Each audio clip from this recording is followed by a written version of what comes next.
Hello, everybody. Welcome to Fake Philosophers. Hi, Mike. Hi, Eddie. How are you guys? I'm doing fine, Mitch. How are you? I'm doing just swell, man. You don't get that question often, do you?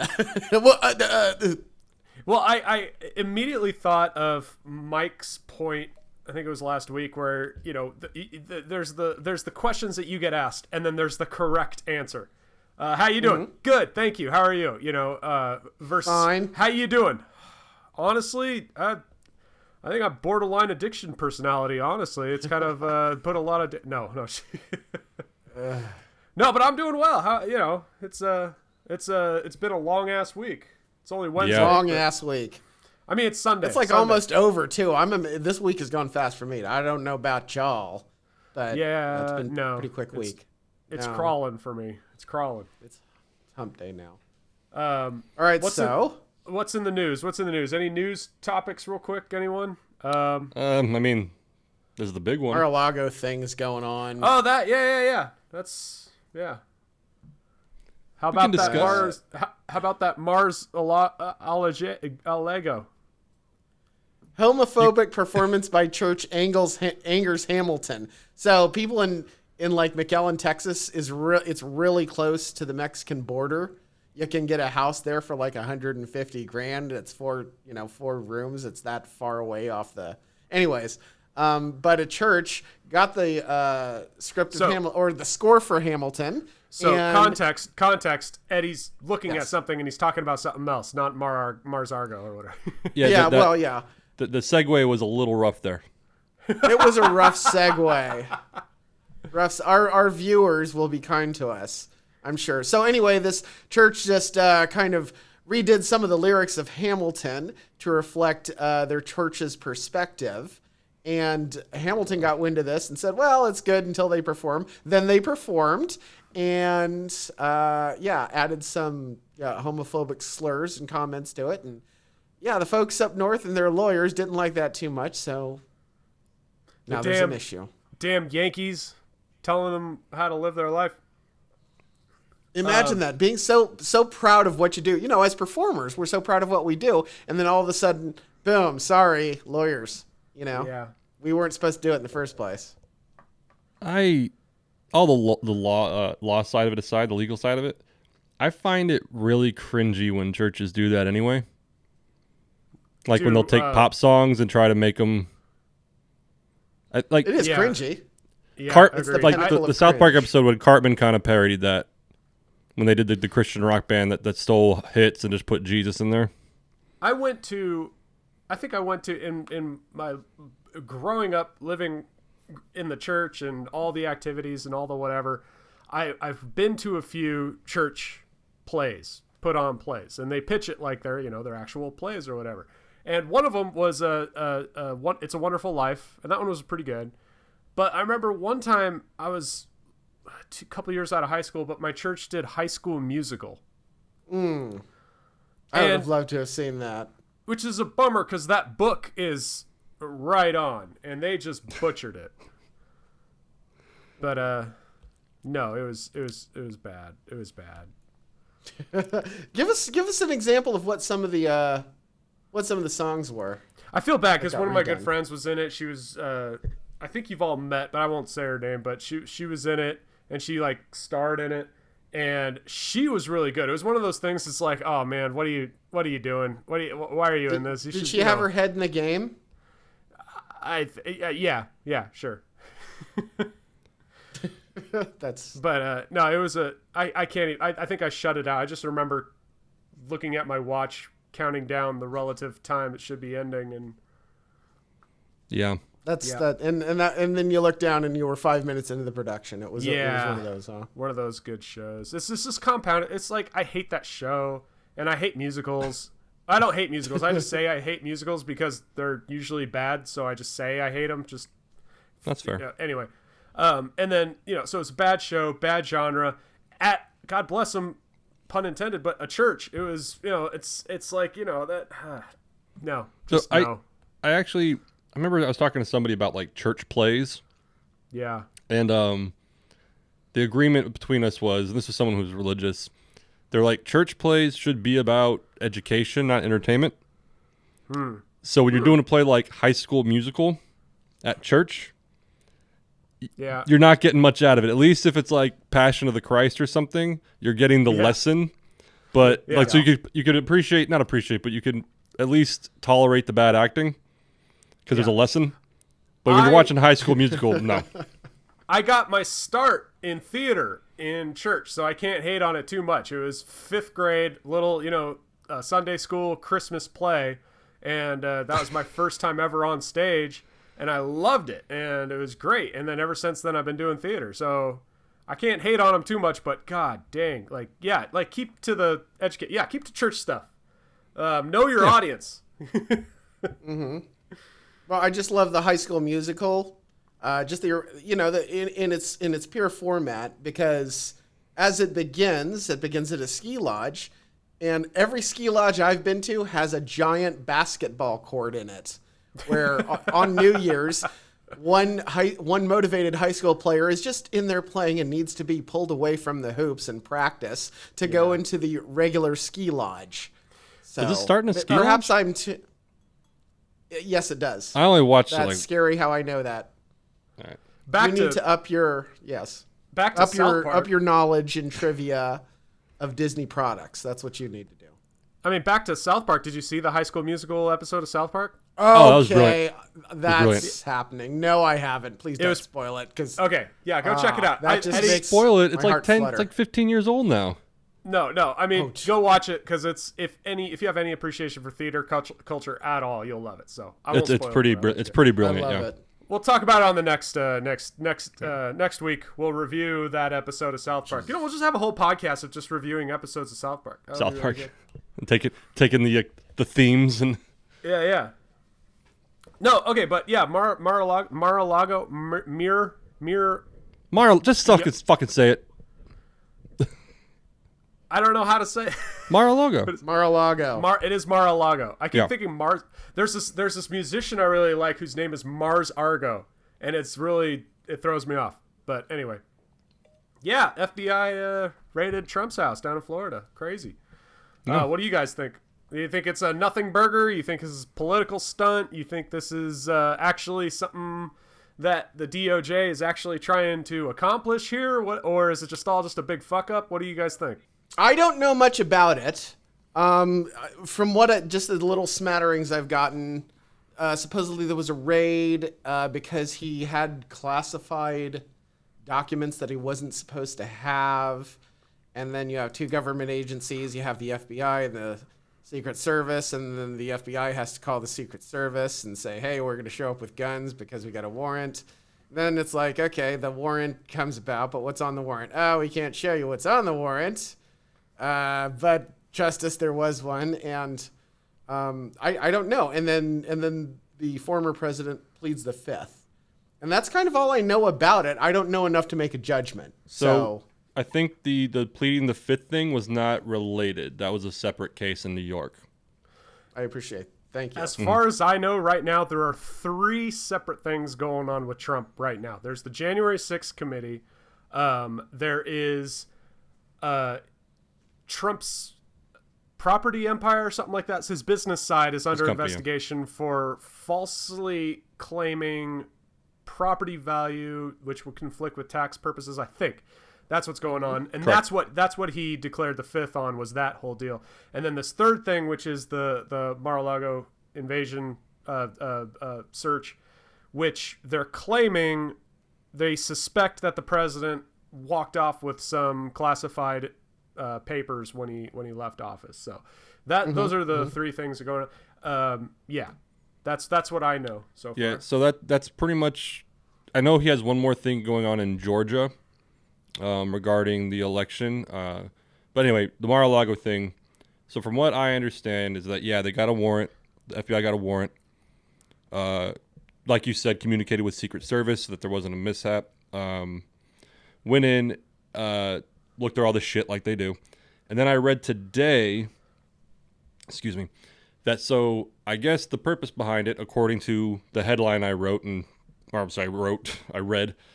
was that someone within Trump's inner circle or his organization or someone pretty much blew the whistle because what was it, a few months ago, the department that's in charge of records pretty much reached out and said, hey, you took all this shit, you need to bring it back, or you need to return it.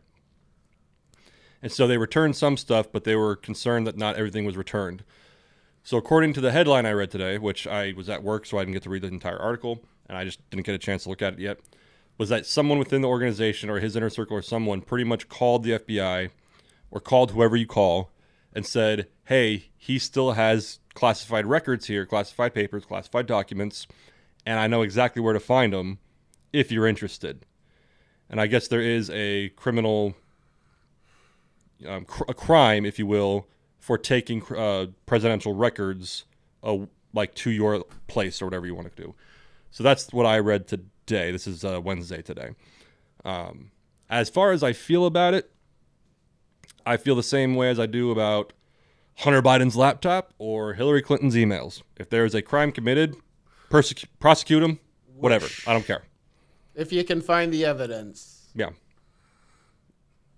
I don't think it's politically driven. I don't think it's like a witch hunt. I think for them to get a judge to sign off on a warrant, I think there's something there, and if there is, cool. If not, he'll get acquitted. So, yeah, I mean, there's a lot of really fuckery going on, a lot of bad fuckery going on right now. It's kind of just, it's scary. If it is indeed orchestrated, they're doing it terribly as far as cover-ups and at least trying to look not corrupt. If it is purely legitimate, as in the anonymous tip from some former Trump's like inside person whom we've been getting tips on since 2016. Someone close to Trump says he's not a cool guy, and it's like, what? Crazy. Yet to see any real proof of it. We have a lot of tips that say he's kind of a jerk, but nothing really that says any illegal behavior. If it is legitimate and it is all like above board, is it truly just the classified documents that they're after? Is it spawned from the January 6th thing? Like, are they saying, hey, he might have something? Can we go search under the guise of something else? And can we dig something up that might link us to the election thing or the January 6th thing or his property thing or whatever? It's a lot of stuff. And only made worse, it appears to me, by this response that the DOJ had. This happened 2 days ago, and right now the DOJ responded with nothing. They're not saying anything. They're not clarifying why they did it, what they were searching for. They just said, we'll comment later. Joe Biden is like eating pudding somewhere. No one knows where he is because he's got COVID for the 13th fucking time, and so no one really knows. So you gotta take one huge thing into account, and that is those psycho Trumpsters, the same people that thought the election was stolen and all this. Think about what they're looking at right now. They're seeing his opposition in office ransacking, using Department of Justice, using his own government programs to go after his enemies that are speaking against him. This looks terrible. This looks terrible for Joe Biden and for this whole administration, and they're doing nothing to respond to it. I'm not saying that there is anything devious going on. I'm just saying, why aren't you saying that? Do you not understand how volatile these polarizing groups are? You need to get some shit above board. It's kind of getting frustrating. I do know Joe Biden, I don't think said anything himself, but I do know the White House released a statement saying that Mr. Biden was not aware of it happening, and he heard about it when the news broke. Right. They did release a statement on that count.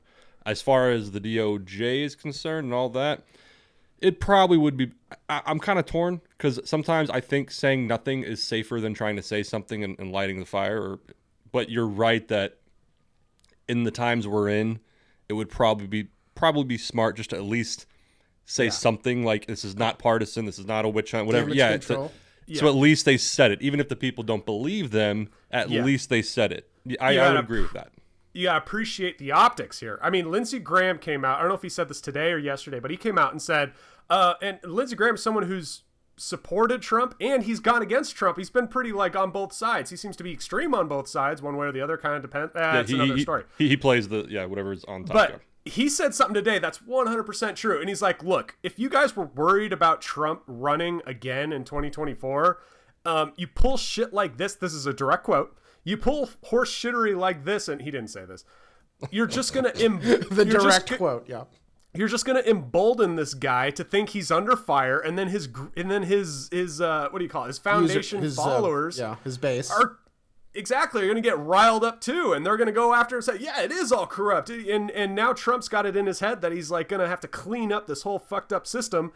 These past few days are speaking to the stuff that he keeps saying. So it's kind of like, oh man, did you not think about this? Do you know who Trump is? What do you? I would agree with that the optics could be better, because even if, as you said, even if everything's legit, it's just by the book, nonpartisan, right, not politically driven. Even if all that's true, which I believe it is, but I could be wrong. The optics are bad. The optics are real bad. It's kind of like we talked about it before when COVID started and that Plandemic video came out. I'm not sure if you saw it, but it was this video came out, and I'm not just bashing it, but like even just watching it, you could be like, this is full of shit. It was like saying that COVID was just planned, all this shit. And so YouTube, Twitter, Facebook, a lot of these people were like, we're not going to let this video play on our platform because it's just full of bullshit. But by doing that, by banning that video, the people you're talking about are like, see, they're trying to keep it hidden. They're trying to hide the truth. Like that's why. And so it's the same thing here. It's like, even if it's all above water or whatever the fucking phrase is, even if it's all legit, it does look bad. I would concede to that too. All Trump has to do is come out and say, look, Hunter Biden posted a video of himself smoking cocaine. We found his laptop. There's communique between it, and there's no investigation. All Trump has to say, hey, there was no FBI raid on Hillary Clinton's house.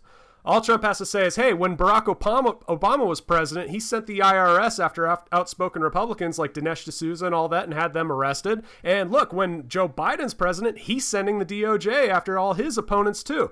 Are you kidding? And it looks really good for Trump. And well, I shouldn't say it looks good for Trump. It looks really bad for Democrats right now. Looks really bad, in my opinion. I'd say they could have handled it better. Like I personally think I tend to be pretty level-headed about this stuff. I don't think it's politically driven. I don't think a lot is, but the optics, I can see the optics being bad. That they could have handled it better, 100%. So I don't think it's politically driven either. It's like if somebody says something, you've got to investigate it. That's your job.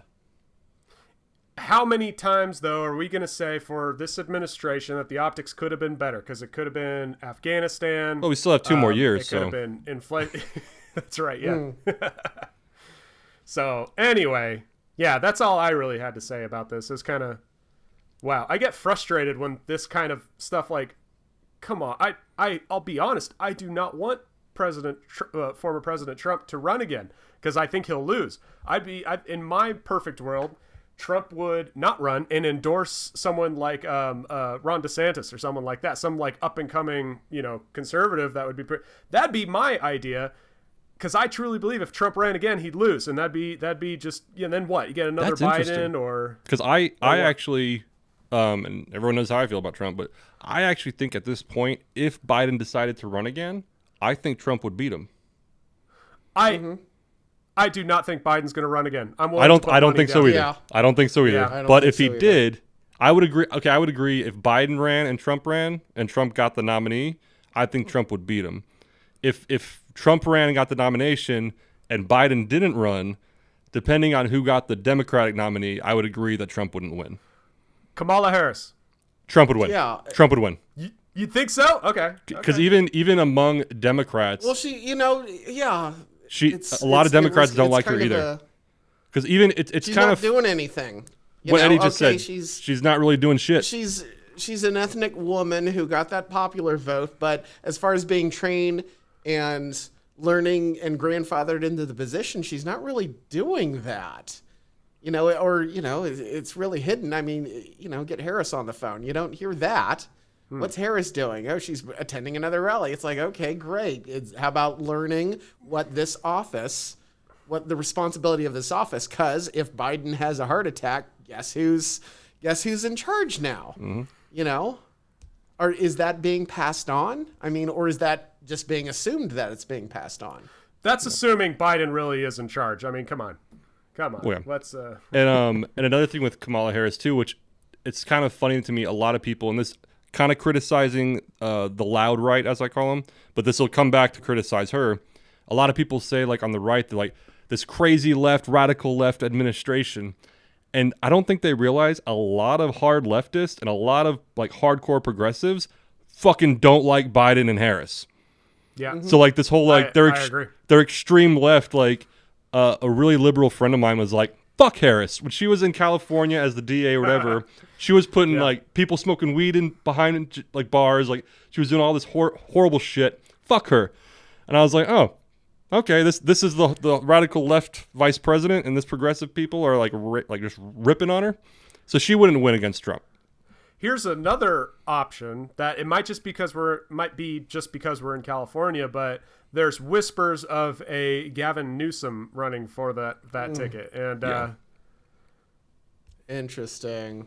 I think Newsom. Yeah, that wouldn't work. I think out. Newsom versus DeSantis would be a good fight.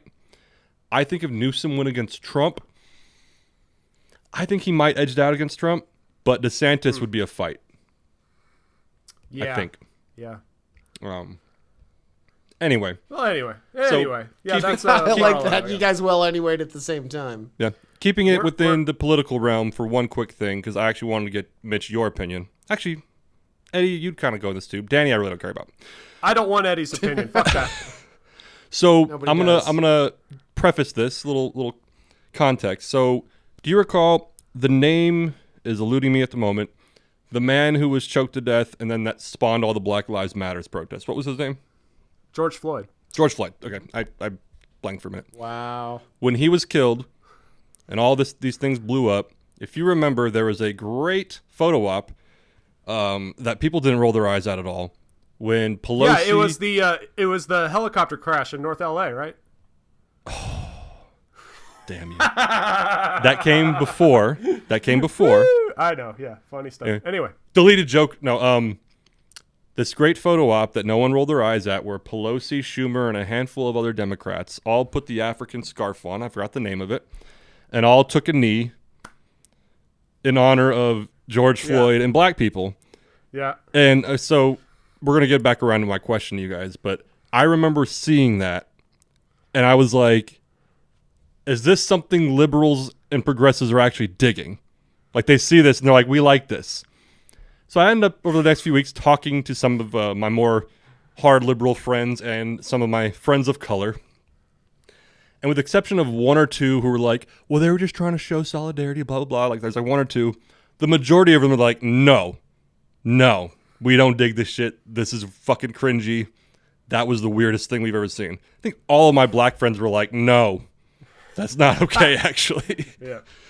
So the reason why I asked that, did you happen to watch any of the CPAC clips from over the weekend? Yeah, I saw that. Just that clip of the actor pretending to be the prisoner and the. Yeah. That's what I was going to ask you about. Because I know weird. You're kind of more the conservative voice in this podcast. I know Danny's kind of the more liberal. Eddie's kind of all over the fucking place. But as the conservative at a conservative convention, the first thing I thought of was the George Floyd fucking thing with them taking the knee. Is that something that, and I'm actually not trying to like be disrespectful or rude. I'm actually honestly, is that something that like you see and you're like, this moves me? Oh God, no. Okay. No. I mean, but you Good. know me. I mean, that was, and I know a lot of Republicans disagree, and this was one of those. We spoke last week about those arguments where people start going down a rabbit hole that is just horse shit, and you like get mad at the fact. Like, my relative and I both agree there's too much attention being put on the January 6th thing. I, like most people, believe it was a horrible, horrible thing, and all those perpetrators should be in jail. I believe that. My relative, when we start talking about it, it's like, yeah, they're going after this. But I do think they're starting to spend a little too much time on it. I mean, look at all the shit that Joe Biden has done and all the shit he hasn't done. Look at how terrible this administration has been. And they're still talking about January 6th. What the hell is that even about? And my relative would say, Yeah, and the January 6th thing wasn't even that bad. I'm like, well, 2 people died, so yeah. And he's like, well, did you know that the one guy didn't actually get killed from the protesters? It was he had a heart attack, and I'm like, no, what? No, let's not even go down that route. Are you kidding? This is how you get discredited. This whole conversation that the January 6th insurrection, and which indeed it was, is something that is not that big of a deal, or it was justified. No, that's not a conversation to have, because that's just wrong, in my opinion. So when I see shit like that, I immediately look away, change the channel. This is ridiculous. This is whatever the extreme political version of beating a dead horse is. That's what this is. It's like, no, I don't get it. I really don't get it. Okay. Yeah, because I saw a photo of it when Marjorie Taylor Greene went in there and started praying with them. I saw that photo, and I thought it was a Photoshop, like, funny, making fun of them thing. And then when I found out it was real, I was like, oh. No, this is on par, and I truly believe this is on par, as equally ridiculous as Representative Cortez going down to the border and doing that photo op in front of the gate. Yeah. And she was like doing those sad like things and taking a knee and crying. And in reality, she was like a block away from even the line or even any of the detention centers. And it was just completely orchestrated and dumb. And she was trying to protest a thing that President Obama put into effect and just Trump decided to enforce. And somehow it's Trump's fault. And she was just doing a stupid photo op thing. That's exactly what that at CPAC was. It was a stupid photo op thing to try to rally that fringe. I'm talking too much. I'm sorry. I'm sorry. I get riled up. I thought one of the strangest things about it is that people were throwing money into the cage. I didn't even know that. That's pretty awesome. Yeah. And I think you already said this, but the guy who was the actor who was pretending to be the prisoner was actually a guy who was arrested on for January 6th. He was there. Yeah. And then he cooperated with law enforcement to rat out other people who were there. Nice. So he's the guy they have in that cell acting like he's a victim. It was very strange. Anyway. It's dumb. It's just dumb. And it's just I don't know what the point of that was. There was one thing about January 6th that someone said recently that I absolutely love and I 100% agree with. It was a tweet by, I think it was Shapiro. I think Ben Shapiro tweeted it. And this was like a month ago. Shakira? Anyways. Ben Shapiro. I would love to hear one of her quotes. Ben Shapiro, I think it was last month. So just for expediting sake, we'll say it was posted on July 20th. Let's say that's the tweet. His tweet said, they're talking about January 6th because they don't want to talk about July 20th. And to me, that was like a great point. It's like, look, they're focusing on January 6th because they don't want people focusing on all the stuff that's going on right now. The inflation, the gas prices, all this and that. That's a great point. In my opinion, I was like, I think that's exactly what it is. They're still going on about January 6th because they don't want to talk about all the stuff that's happening and not happening right now. I think I would disagree with that. It's a good statement, but I think I would disagree with it. Okay. And that's it. Well, no, I think. Well, what's not being talked about, what I don't like is not being talked about is the fact that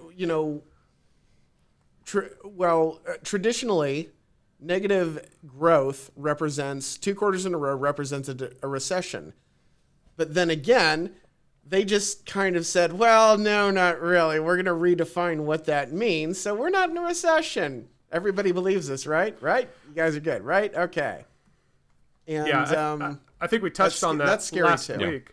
It is. Yeah. We touched on that last week where it's like I had said that it's something that Republicans are going to be saying a lot in the next couple of months until after the election, midterms. And then it's something that Democrats are going to be saying, no, it doesn't feel like a recession to me. Because there are other factors. And Danny kind of made that point too. There are other factors. It's not technically a recession. It's just one major factor that qualifies a recession. So all the lights need to go off. But January 6th. What I was going to say, though, yeah, exactly. in regards to what Shapiro said, so there's a lot of arguments sometimes where I remember in the past, like, this horrible person shot this lion in Africa and they mutilated him and it was horrible and people got mad about it. And someone's like, why are people getting mad about the lion when we have illegal immigrants coming in across the border, blah, blah, blah. And I remember seeing a meme like, we're allowed to be mad about multiple things. And so there is, excuse me, there is a lot of attention with this committee on January 6th.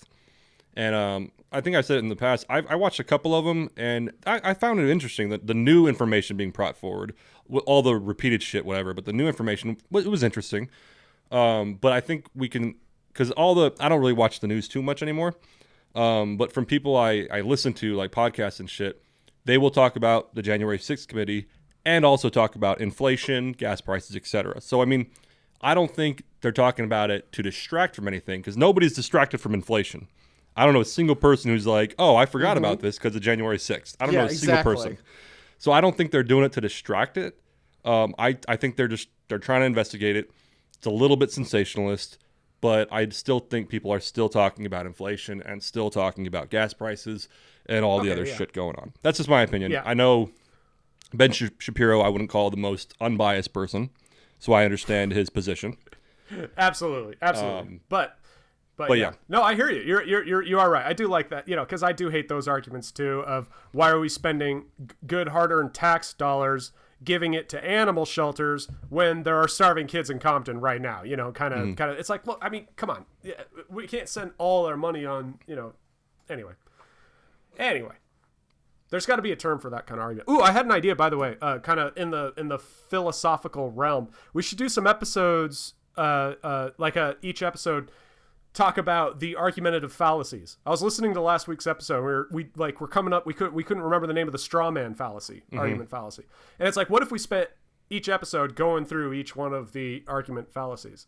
So no, yeah, I actually had that. I had that in my notes. I don't have one for this week, but I have that in my notes. Not a bad idea. Yeah, we have like a series. I see on YouTube they sometimes have a playlist shit.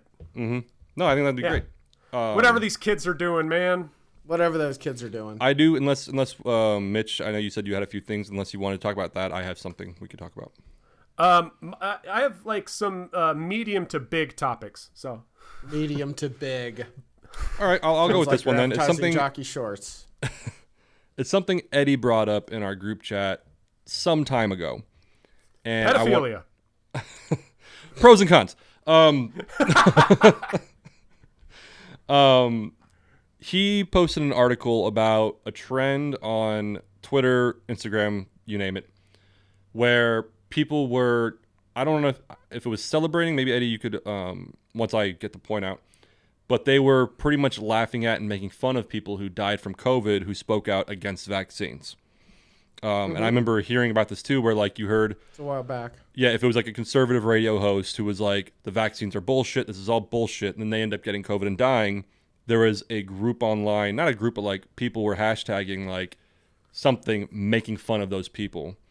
I know Eddie posted an article about it, and I kind of wanted to expand on it and the topic of celebrating when someone dies anyway, and how we feel about that.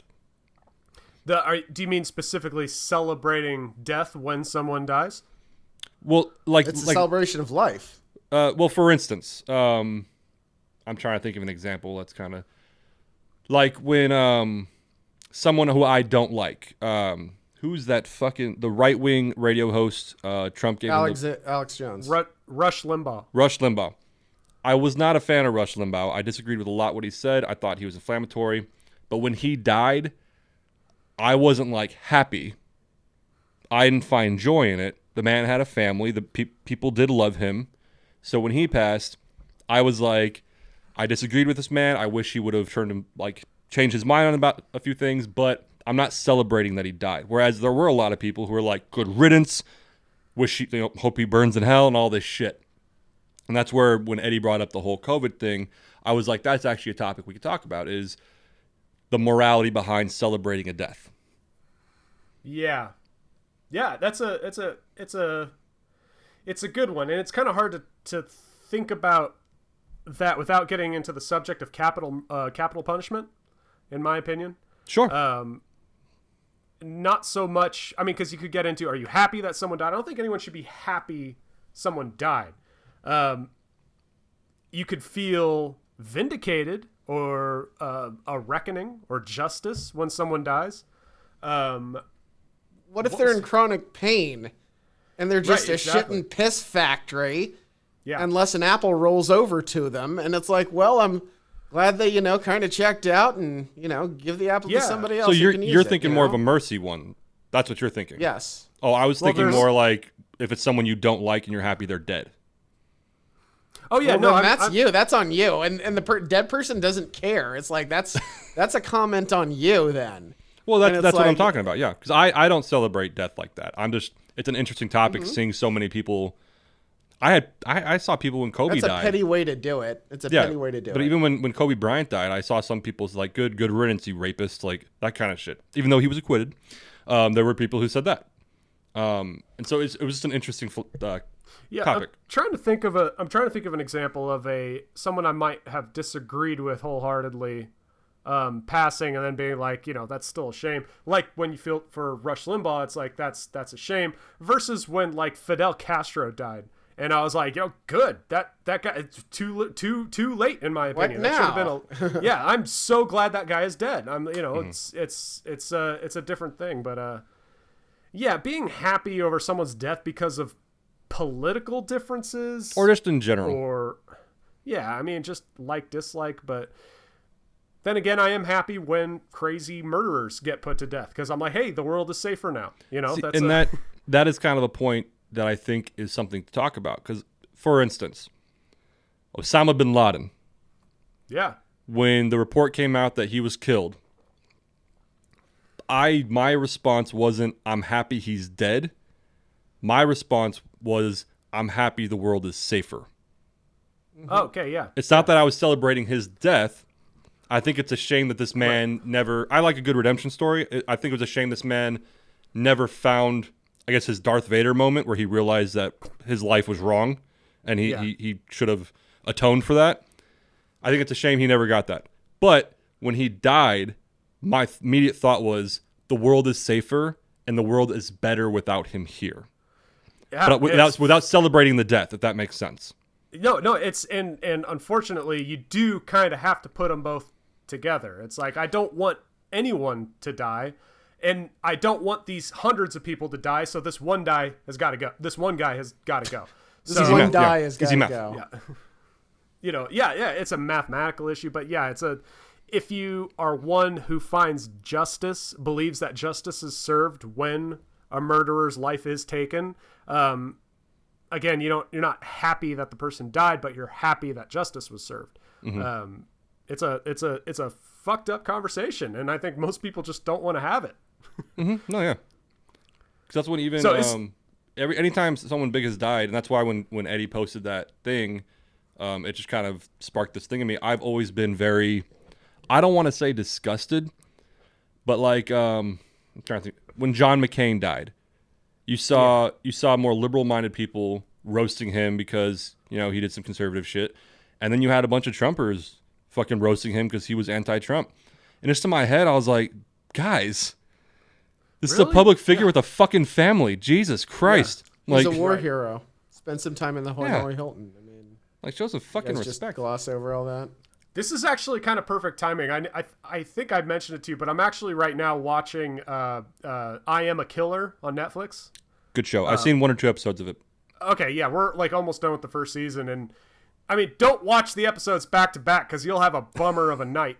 But it's incredible watching it. It's like kind of it's not uplifting by any means, but it a lot of times it gives you that question of as Richard for me anyway, for Richard, to quote Richard Pryor, he says he was filming a movie in a penitentiary, so he got to meet a lot of guys in the penitentiary and he got to talk with them and meet with them, and thank God we got penitentiaries because some of these people are just out there, man. And you're like, oh yeah. Mm-hmm. No. But it does kind of shine a light and say, look, these are people.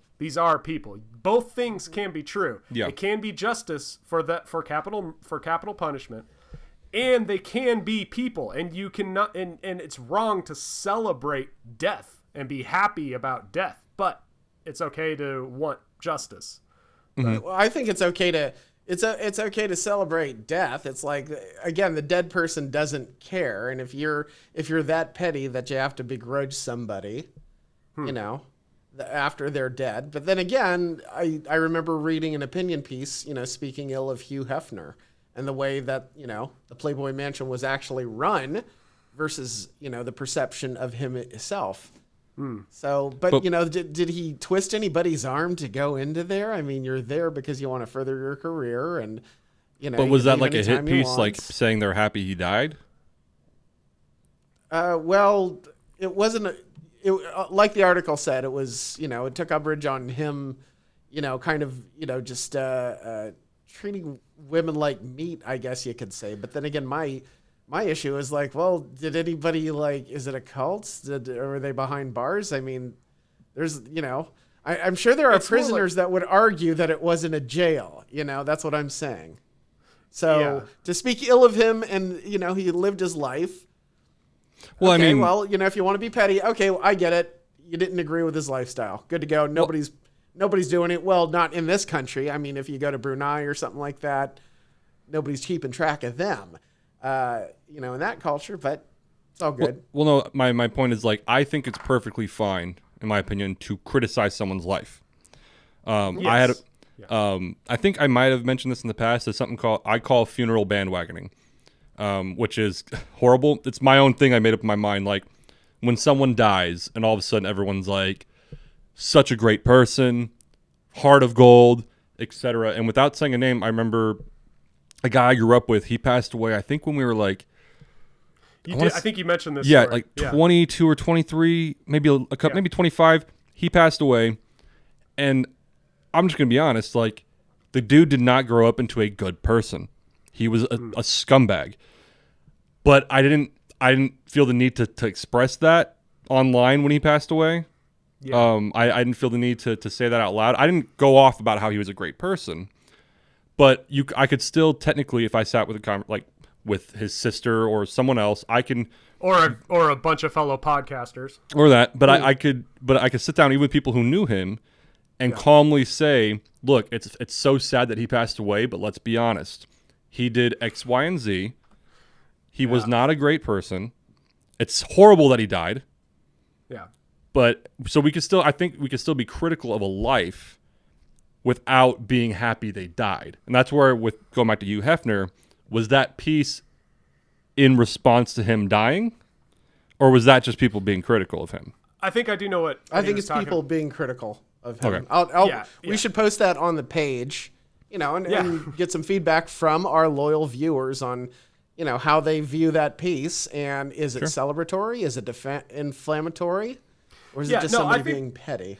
There is a big difference. Bill Burr's latest bit, he had a bit about John Wayne and how they tried to cancel John Wayne, you know, because he did some shit or whatever 100 years ago. So I think there is a difference here than what we're talking about, which is criticizing a life versus celebrating the fact that someone died, albeit tragically or intentionally. Mm-hmm. And that, again, going back to Kobe, I forgot where the article was posted, but like, the day after he died, there's like an article out saying we shouldn't celebrate Kobe. And it was a whole article expressing how when he cheated on his wife and his behavior then and all this stuff. And I was just like, this dude still has a wife who's alive and children who's alive. Like, is this the time? Is this what you want to do? Yeah. Like, this is where your priorities the are. Time that he's in the spotlight and everything, you can't do it next year. Well, then next year nobody's gonna care. It's like, but okay, I think, well, the guy's well, dead. even like, so that's on you that you're holding the grudge. No, yeah, but like even John Wayne, for instance, I think there's a conversation to be had about things he may have said or who he really was. But to do that right after he passed away, which I don't think that's what Bill Burr was talking about, but just using him as an example, like, you could have these conversations, but to do it right when someone dies, to me, it's just poor taste. No, I remember a few years back when Netflix did the Ted Bundy tapes, that docuseries about Ted Bundy. The final episode was, they kind of surrounded the footage of him being, when he finally was put to death. And they covered a lot of the people gathered outside the jailhouse and the celebrations and the crowds gathered cheering. And when it was finally announced that, yeah, he's gone, and they all cheered and were happy about that. Is that more in line about what you're talking about? Like, because that's a whole other thing there, is people celebrating the death of this friggin' monster. And it's different each death. I get you. But yeah, it really is case by case. Well, I posted this. Okay, let me read maybe the first 2 paragraphs and just see what y'all think. Paragraphs. Hugh Hefner, gone to his reward at the age of 91, was a pornographer and chauvinist who got rich on masturbation, consumerism, and the exploitation of women. Aged into a leering grotesque in captain's hat and died a pack rat in decaying is it Mance or Mense, where porn blared during his pathetic orgies. Paragraph 2. I think we pretty much get where we're going with this. Hef was the grinning pimp of sexual revolution with quaaludes for the ladies and Viagra for himself, a father of smut addictions and eating disorders, abortions, and divorce and syphilis, a pretentious huckster who published updike stories no one read, doing flesh procurement for celebrities, a revolutionary whose revolution chiefly benefited men much like himself. So is that begrudgment? Is that crumbing him? That's just 2 paragraphs. It keeps going. I would say that that is what I'm talking about, because it's not like they're just criticizing his life. They're saying, like, this guy just died and he's a piece of shit. Yeah. So I think I would say that is very much in poor taste. I'm betting that article was written by an atheist dude. I don't know the background if the person's atheist or not. That's a woman writing it. Who wrote definitely. this? Ross Dothat. I'm wrong. Ross Dothat. Anyways, I posted it September 30th, 2017. Thought it was germane, but yeah, I didn't realize it came out swinging like that. And woo! Yeah, they're clearly responding to his death. You know where that eulogy's going, you know? No, he is the guy. Ross Dothat, yeah. He's an American blogger. American blogger. That is very much a blogger article. That's a man who works with his hands. Shit. Anyway, Ted Bundy. Ted Bundy. Celebrating, cheering in the streets that Ted Bundy's dead. Yeah, that's... I would. I'd be like, yeah, thank God. I'd be glad that guy's serial gone. killer. And, yeah. And as far as redemption stories go, that's between him and God. God bless him. We should pray for our enemies. The good book tells us to do that. But did Bundy? I'm actually not too familiar with Ted Bundy. I just know he was a fucking psychopath. Did he actually seek redemption in prison and do all that, or is he just a piece of shit to the end? He blamed it on pornography at the last moments, and First of all, he was a sexy psychopath.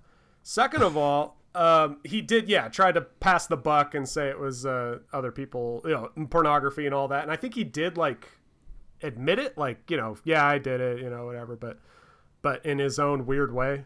Watch the Ted Bundy tapes if you haven't seen it. It's actually pretty fascinating. They kind of cover it.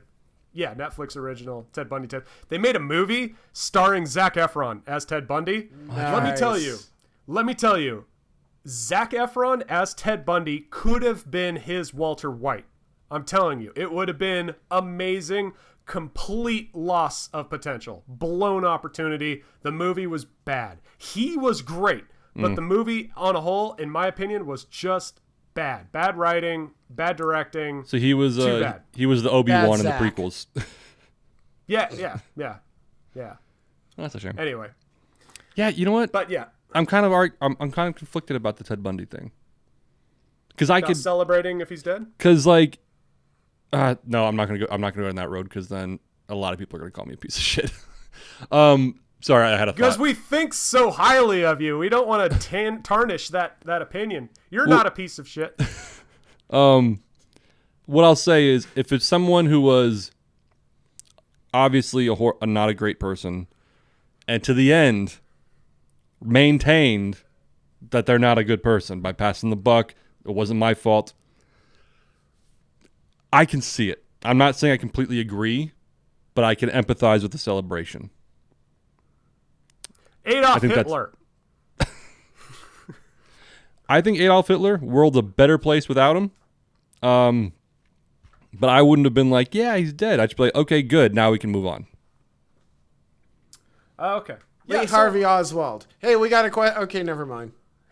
That's awesome. Hey, quick question. Oh, fuck.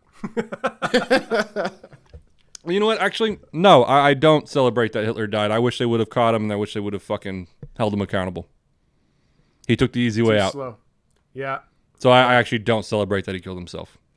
Yeah. Yeah. That's a whole different... I know it's a different thing, but just to clarify. Yeah. Wish we could have got some justice out of him. Yeah, easy way out. Yeah. But... And again, is that justice or is that your human need for revenge? Oh, that's not justice. Him killing himself is not justice. That was a pussy move. He knew, and that's another thing. That's how you know that fucker was evil, is because if he thought he was doing the right thing. So I remember I brought this up, I think, last week, the week before. There's a philosophical question that if Hitler thought what he was doing was improving the world, would that make him a bad person? It's an argument to be made.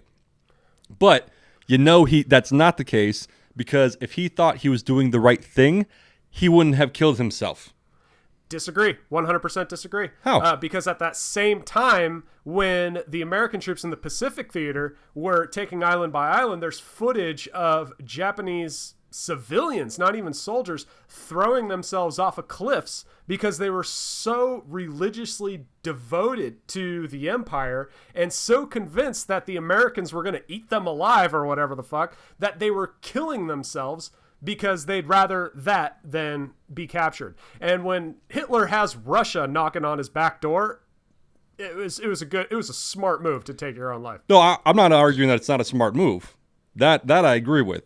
My point is, the Japanese culture aside, because it's a different culture, if I'm Adolf Hitler and I've done these horrible fucking things, but I think it's right, I'm going to go out a martyr. I'm going to show that I stand behind what I do, especially with his charisma and all this shit. To me, him popping himself shows that he knows he fucked up and he knows he's going to get what's coming to him, so he's just ending it. Or would you... excuse me. Or would you... Roman Legion, leader do it, where it's like, no, I don't want to be captured. I'm in charge of my life, and I'm going to go at. Look at me defending Hitler's suicide. It's a... Yeah, but that beer's working. Must be a German beer. No, it's an interesting conversation. Here's a question for Eddie. Is there a difference between suicide and being in the trenches or in a bomb shelter, knowing you're either going to be killed or be captured? Suicide, or a segment of euthanasia. If you kill yourself, it's suicide. That's what it is. No, I think killing yourself. It's the mentality. The reason why you're killing yourself is like, okay, well, I could get captured and hanged and wait for that, or I could just, check out right now. It's I leave it to them, or I leave it to me, or I leave it, to happenstance and, Father Time and gravity. Okay, then I guess what are you gonna leave it to? I guess we're arguing more intent. Mike, unless I'm mishearing you, you believe Hitler killed himself because he knew what he was doing was wrong and he didn't want to live to face the music for that. That's my opinion, yes. My opinion is... Or you're going to lose. There are a lot of Germans that, as soon as the Allies invaded, it was depicted in Fury, where it's like you come up and you had civilians who just spent the night drinking. It's like, who are Nazi sympathizers. And it's like, well, we're toast anyway, so let's have a good time. And then... when the sun comes up, we're checking out. I guess my opinion of why Hitler killed himself was, I do believe what I was doing was right. I believe, if I'm Hitler, I believe that by exterminating the Jews and promoting this race and this nation, it makes the world truly a better place. Here I see the enemy and the devil's taking it over. They're going to kill me. I'm not going to let that happen. I'm going to die by my own terms. Just the way I took the entire nation by my own terms. Mm-hmm. So it's I can see that. I think what you're saying, Mike, is that there's that sense that he might have had a sense of morality in him, that he knew it was wrong, and I just don't believe that was the case. Oh. I think he truly believed what he was doing was right. But again, back to that other discussion, intent be damned. I don't give a shit about intent. I care about what he does and what the outcome is. And in this case, it was evil, pure evil. Oh, sure. So no disagreement. But we can have an episode defending Hitler later. But arguing the intent of some of the things is Mitch and beer. Just believe us. No, you can watch this and you go, hey, that's what happens when hosts drink beers. Do you remember, I think it was early on in conception when we first started talking about doing this. We were talking about having a bracket, and then we would discuss what horrible totalitarian dictator we'd vote for president today. Oh, yeah, and make a bracket of them. Yeah. I think we could still do that. That'd be pretty fun. Yeah. All right there. Just have a segment every week where we debate it. No, I'm not going to crumb on it. Yeah, it's interesting. Not going to what on it? Crumb. What'd you think I said? I heard what Mitch said. Or I heard what. I heard you were gonna. Oh God, gross. Anyway. I heard. Yeah, I'm not gonna come on it. I'm not gonna come on it. And I was like, oh, okay. Thanks. Which I've got better things to come on. That's what I heard, and in my mind, I was like, I'm not gonna give him a come on, like an extra incentive kind of thing. And then I'm like, wait. So, Eddie, come on, where are you going? Sex jokes aren't funny, man. Come on. Celebrating death. That's a good one. I had another question. Yeah, it's unexpectedly that was spawned from, and that's why I said it was perfect timing in watching this show. I Am a Killer. If you haven't seen it, sorry, we just kind of glazed over that. But if you haven't seen it, it's just each episode is an hour-long episode interviewing a person on death row. They talk about their crime, and then they go and interview other people that had to do with the crime, other victims or related people. Well, obviously, people related to the victims, friends, family, all that kind of stuff. So they get the full picture, and at the end of it, you're left with a better idea of the whole picture. The third or fourth episode, I was watching it with my wife, and it kind of just struck me, and it kind of had like I don't have an answer yet, so I'll ask you guys. I asked her, do you believe that a person can be a lost cause? The good side of me wants to say, no, I don't think people is ever a lost cause. I don't think a person can ever be a lost cause. We should never write someone off as unable to save or unable to be made better and fit for society. So we'd have to break down like what would be the qualifications there. Like, can someone be healed? Can someone be, what is it the prisons do? Rehabilitated? Can they be re-entered in society even after they've committed multiple murders on one night and planned it out and all that kind of stuff? Can someone be redeemed, or can someone be a lost cause? Are you talking specifically like someone in the prison system, or you mean just in general? I mean, in general, it's kind of too general. So it's more like, I'm sure Danny would have been a great interviewee for this. Is like, are there kids that you see that had a rough upbringing, are choosing, the rough way? And kids should never be a lost cause. But once you get to a certain age where they're not making any changes and they have a criminal past that just keeps going, and they try but they fail, they try and they fail, how many times are you just going to keep giving them a second chance, or are they a lost cause? Interesting. It's a tough question. It's a tough question. Yeah. And then, okay, after that, you're such a great cause. We have such hope for you. We're going to stick you in a cell with other criminals for 25 years to make you think about what you did. And when you come out, all right, your debt's paid. You're a great cause now. Right, and that 75. Gets into the philosophy of prison. In my belief, prison does three things, and they're prioritized differently. They're meant to punish, they are meant to separate, and they are meant to rehabilitate. Unfortunately, the amount of money we've put into it, still being way more money than name a place, we tend to focus on the punishment and separation part of it. Because as a society, that's the most responsible thing, in my opinion, to do. Is like, look, we can't promise rehabilitation. It's not a tangible thing we can accomplish. Separation and punishment, we definitely can do. Here's the numbers. There they go. Mission accomplished. It's fucked up, but it's what it is. But that doesn't mean we should give up on rehabilitating. Yeah, I mean, the whole discussion about the way our prisons work. You hit it perfectly about rehabilitation versus punishment and separation and how the focus is on punishment and separation. That's an hour-long discussion we could have. But sticking to your question of lost causes, I almost feel like it's a spectrum. And I'm without going into any details, I remember I even had a friend who was constantly making bad decisions, constantly getting themselves in trouble, and a lot of people were there to help them. And there came a time where I kind of just went, I can no longer help this person until it's kind of like if my, for those viewers who are actually watching, if my level of tolerance is here and this person dips below it, okay, I'm not helping you anymore. I can't go down that road. But if they show me that they can come back, then okay, I can fuck with you again. So I don't think necessarily that it's a completely lost cause. Yeah. I don't mean that literally, by the way. You do have to have a cutoff point. Like yes. a line. To where it's like, okay, you have shown that you're not helping yourself, and I have put hours into trying to help you, dude. So I'm not. So if you apply to the micro, why not apply to the macro? Is it society's job to decide a line to which, if you don't meet this line, we're not going to deal with you anymore? Back to prison you go. A lot of these episodes we watch, the histories of these guys has always been the same kind of thing.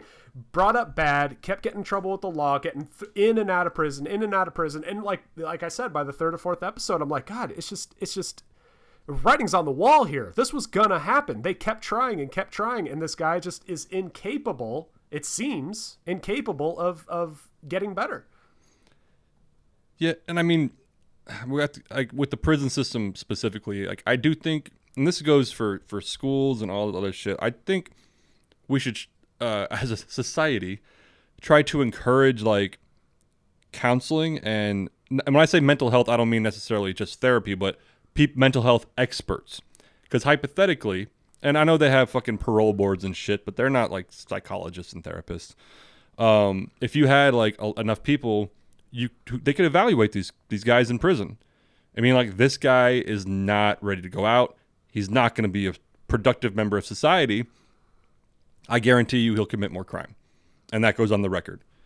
I know I've heard of that happening in some prisons, but that's what a parole board does. It's not just 5 people, and I found this out by watching the show.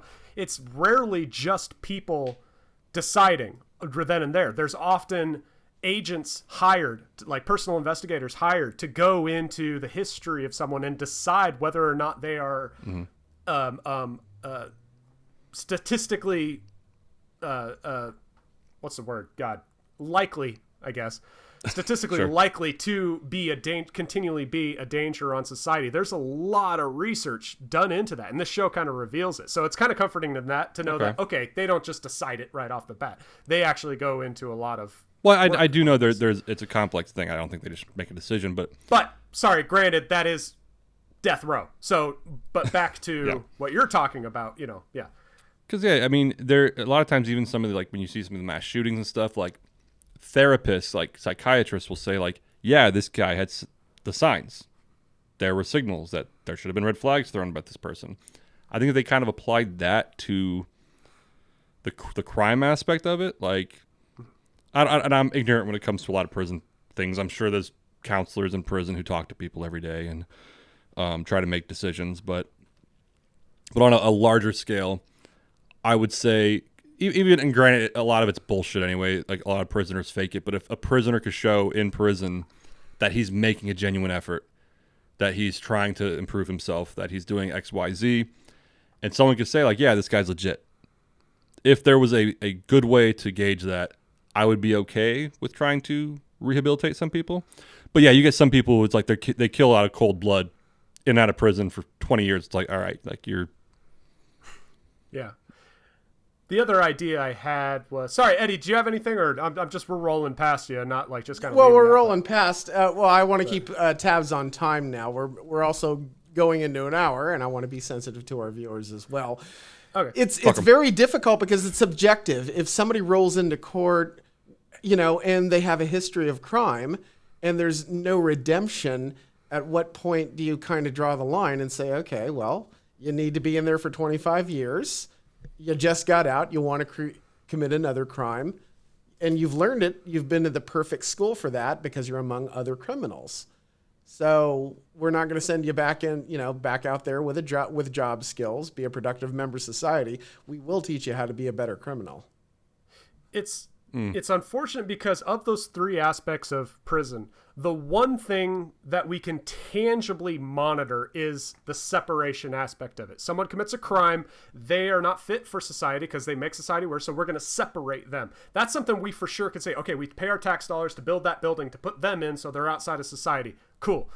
Punishment, kinda. Like we assume this is punishment for them. Oh, they it's punishment. Crime. No, it's punishment. I know. Nobody wants to be there. I mean, Nobody I hear you, but what we cannot decide is if that severity of the punishment matches the severity of the crime. Because some of these guys go in and they're fine with it, and it doesn't matter. They don't want to be there, but they're not having a bad time. Right, not necessarily for murder. I mean, for aggravated assault or whatever crimes where they committed robbery. Oh no, I have to go to prison. Ooh, I'm out 5 years. That wasn't a punishment. I guess that's what I'm saying is that. It's less tangible. And then even less tangible is the rehabilitation aspect of it. And when you're spending tax money, you're like, okay, well, there's one of those that we for sure can do, and that's separate. Punishment, we're pretty sure we can do that. Rehabilitate, how much fucking money and time are we going to spend trying to figure this out? And unfortunately, that's how we get into the priority list we have now. Yeah. All comes back to money. But the other point as to whether something is a lost cause or not, I apply to, okay, well, if mind, body, and soul are all connected, if I was born without the use of my legs, I'm probably going to just decide early on I'm probably not going to walk. I mean, if I had polio early on and lost partial use of my legs, that'd be a better example. I'd have a lot of trouble walking. But FDR used a goddamn wheelchair. He just knew. He was like, I'm not going to be able to walk very well, and I'm just going to accept it. Can that same kind of mentality be applied to someone's morality? Can someone just be incapable of being what society decides is moral? Can you have a mental or ethical disability the same way you can have a physical disability? Yes. Subjective. There is a lot of subjective aspects of it, but like, if I could be mistaken, but I think they have done like brain scans of like psychopaths, narcissists, sociopaths, and to where their brain works different. And so there is, granted, I'm not defending anyone, so there is an aspect which is kind of sad that sometimes these people might not just have the capability of empathy and sympathy and just functioning. So in that case, and it's horrible, but if it's a black and white case where like you do a brain scan, now it's science saying like this person's incapable of behaving in society in a functional way, or at least a passive way. Yeah. Should they be removed? Are they a last cause? And unfortunately, in that situation, I mean, 100%. It's a weird thing because as a society, we are progressing, and it's been great because now we say, okay, people with Asperger's or people who are not Asperger's. Let's go back. Let's wait to save that one. People who are born blind or people who are born deaf. We don't just reject them as lesser people. We accept them, and now we're getting to a point in society where we don't even call it disabilities anymore. It's just, no, they are hearing impaired. They are visually impaired. Now we're getting to that point in society where are we going to accept that some people might be morally impaired or personality impaired? Mm-hmm. And that doesn't mean write them off, but we can at least start from an honest starting point. Maybe. I don't know. It's an interesting conversation because I would argue that, yes, you're absolutely right. Hearing impaired, vision impaired, etc. But morality impaired, because if a person's born blind, that doesn't mean they're going to go kill people, or no. But that does mean they're probably not going to drive. No, sure. But the difference is that someone. Go on. I'm sorry. No. Go ahead. I was gonna say, but that impairment doesn't come with intentional harm. Whereas somebody with, let's call it a moral disability, I find that a funny term. I like that you came up with that. Thank you. I'm gonna start saying that from now on. He's a piece of shit. No, hold on. He's just morally impaired. Morally impaired. But if you if the science progresses and you can literally scan someone's brain and go, oh, they're a psychopath. I'm not saying write them off, but maybe as we progress scientifically, there could be treatments for them, therapies that. Well, this goes back to another question. I'm going to recommend we save this for another episode because we're like at 1 hour and 11 minutes. Yeah, we're about an hour 10. Yeah. And I want to give credence, and I don't want to bore our viewers. So if this is another topic, because this is an actual topic, somebody's got mental issues. It's one thing. They're going to be thrown in a cell with somebody who just is morally impaired. I like that. And is there hope for them? Well, another point of this is Asperger's or being on the autism spectrum.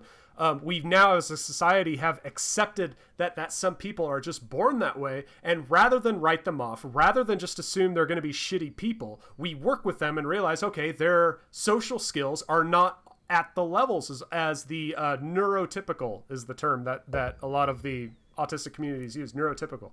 And if they commit a crime, they should be treated differently, or what should happen, you know? And that's a whole other discussion there. But anyway, exactly. You see where I'm going. We accept physical disabilities, and we accept them as people, not lesser people, but we can work as a society and accept them. You say physical disability? Yes. Oh, I thought you said fiscal disability, and I was like, yeah, I you thought an insensitive piece of shit. Sorry. Like, what's a fiscal disability? Being poor?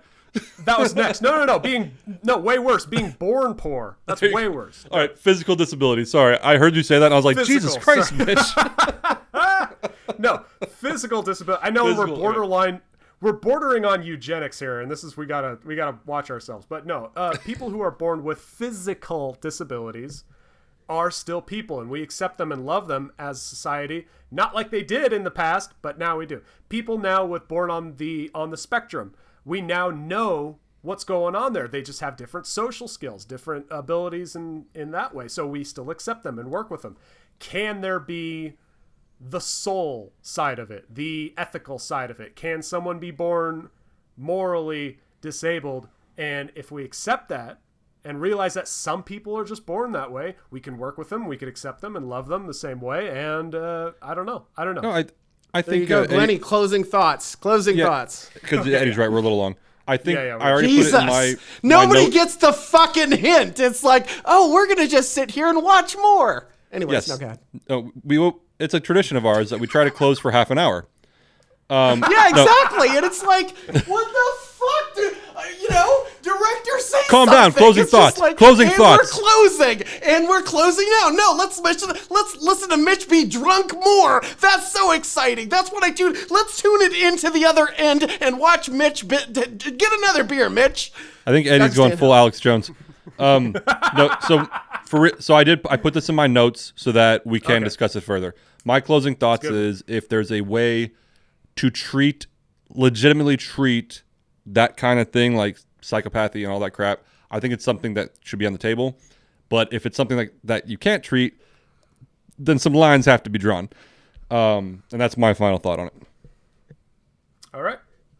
Let me tell another story real quick for Eddie. Jesus. Just kidding. I'm kidding. I love you guys. Yep. Thank you for joining us today. All right. Thank you much.